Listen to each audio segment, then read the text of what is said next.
Lie, I am fasting, but this guy, Oya Kwasia pa. Same thing, NDC still in the voter region. Kwasia sem. Mama wakwaba, wafreme ajowa searching mesrel na wa subscribing to my channel. Mia notification bell also for more news. John Dumelo, actor, kum politician. Na John, ena ojina, Ayawaso West. Wogon constituency ama NDC ama yokuno na John Dumelo no nanse o kekensem bi Ghana fo bebre ntenase wa akwaka nsem bi na waage ne so Ghana fo bi adi na tem omo ekire se omo ni se edin John no omo de to so na wo ye John ampa Ghana fo akekoma adwen de akire ne panya semkweto akra John Dumelo waage ne so ebi mo ekire se o twasene dia adwen ne ye adwuma but about the politics media John oni adwen ba ko se nyem na meka John Dumelo na wakọ kana sem akwakonya ho amane e den sem e na John kanya enti akofa sense mu ya be yenti nsem John e de etuja. Until the last ballot paper is counted, it is not done and dusted. It is not. It's not done and dusted. A lot of work. A lot of work. You can't be. People cannot say, okay, yes, people are fed up with MPP, so NDC, it's a done deal for. It is not a done deal. It's not a given. Till the last ballot paper is counted across the country and President Mahama has been declared the winner, and most of our MPs, including myself, are in Parliament. So it is not. We have to be vigilant because these guys are going to steal. Are you afraid of that, or do you sleep and think that the MPP will rig the elections? Does it cross your mind? We are ready for them. No, when you say it's two different things, I'm saying that does it cross your mind that yes, it's going to be free? It does. Yeah. You're afraid, or you think that you harbor the thought that the MPP can rig the elections? Elections are free, but can never be fair when it comes to the MPP. And so we are ready for elections. That is a very serious thing. Yeah. But of course, they've been in power for these 2 terms. They've been in power during President Kufuor. Yeah. Are you saying that during those times it wasn't free and fair? No. Interesting. Go to the Ashanti region. Go to the Ashanti region and listen to what they say. I mean, come on. You have people just printing the ballot papers and put it. Elections are free. But President Mahama conceded, so it means that yes, it carried on because he's a peaceful man. President Mahama is a peaceful man. Are you saying the MPP didn't win the 2016 elections fair and square? No, they rigged it. How can you get 1 million votes, invisible votes? Look, we've had a thorough analysis of the 2020 elections, and we realized that there was a rigging machine. No, you were beaten in 2016. 2020, yes. You were beaten. And if you knew that 2016 they rigged it, why then weren't you out there to also protect the ballot box? We did. And still you were beaten. We did. But in 2024, it's going to be different. Really? Yes. How different, John? Because the voice of the people is the voice of God. It's always been the voice of God. Exactly. So we are ready. And Vox Populi, Vox. Yeah. So if you are ready, is that a crack card? Why are you saying that 2020 you were vigilant in 2020? We were vigilant in 2020. Then what happened? But if you're saying that it was rigged, you see, 2016, I don't think we're that. 2020, what happened in 2020? We're extra vigilant. That's fine. Are you sore losers? No. Are you sure? No, we're not. We're not sore losers. So what are you going to do in 2024 that you feel extra vigilant? Yes, but the MPP will also be extra vigilant and saying it's free and fair. Nope, it is not free and fair for them. They're going to rig the elections. Do you know the things that they're doing? What are they doing? Oh no, I know if you talk. Bola. Really? No. And so we are ready, and we are ready for them in 2024. Are you not just putting something out there so that in the events that you don't win? No. We are winning. There's no event matter. We are winning the 2024 election, hands down.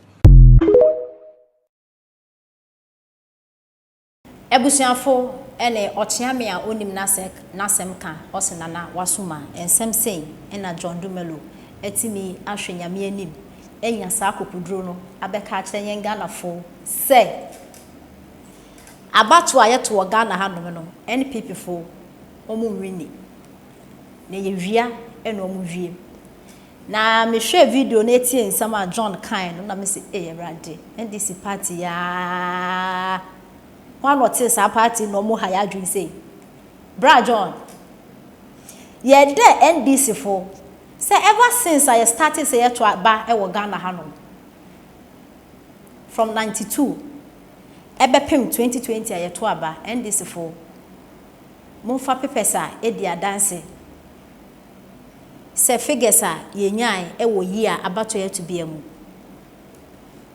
Mwankasa muntu mi collect more result impo. Nyame ya adom yi a mbekasa afi we de ya ajere ye ho. Ye pese ye kan ye fi ye nia na ye wi ni no so na mo se mo machine a crash. Mo NDC fo mo ye serious. O man pani dada mahama na akọ aba beka. O se NDC fo no bebre na mo ye illiterate. Na John Dimelo e kasa no de be dia nen. O kanya kan say 2016 abato na ye toy no kra no. Se mu ina mo TV. 2016 1 million votes na NPP fo so mo di win no mo kofa na na John 2016 abato na ye to na officer go na ye dia na ye ni abran kasa.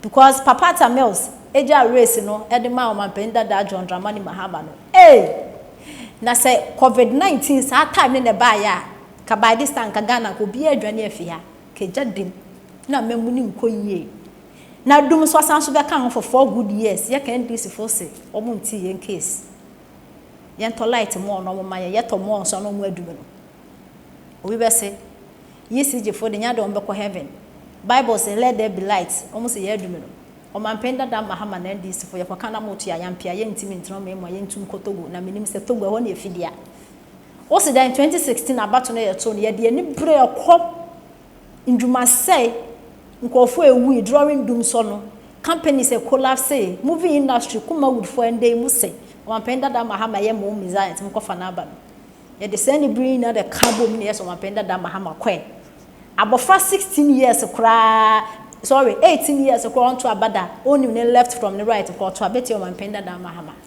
John Melosi then NPP fu win abada na 2020 aha man penda da mahama na de papa be no ba be ye nto obi kwakọ ha no kwakọ to lie NDC fu na amodom party na mboto am man penda da mahama bagana ni bia na dream da ho no enya dia obeja digitalization ho akwakoto aba de amenkuko bu nketenkete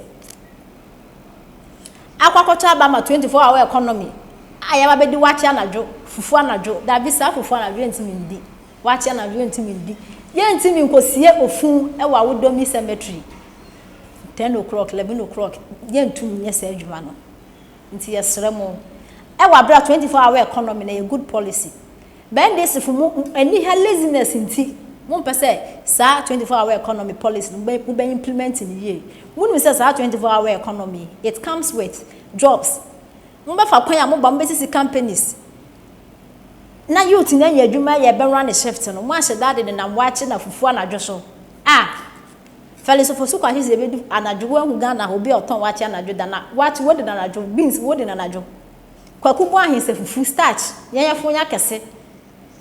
Hanabisi u se awodomi cemetery mbe ya adwuma ho ene asiedu nketea president of NDC party no so say Ghana fo magazine fo mo amu ya adwuma obi enkoda na pa no from na park 6 o'clock the morning 6 enbri na mo asole akwamo adwuma so eho no mbenya light free we sa policies we eba ne se ne yeja ho eba ne se ne yeto aba ma sa policies we ne yankoto aba ma digitalization akwan drone astroturfs your friend is stadium free SHS health insurance free maternal care sa policies we wo ho e ba nse ye ja ho koto ababa sa policy kupo bu nkitenkite ntumi ye confirm no mo etu ekọ Burkina Faso asahin na yeto abeti amu a John Melosi den nti afim ba vigilance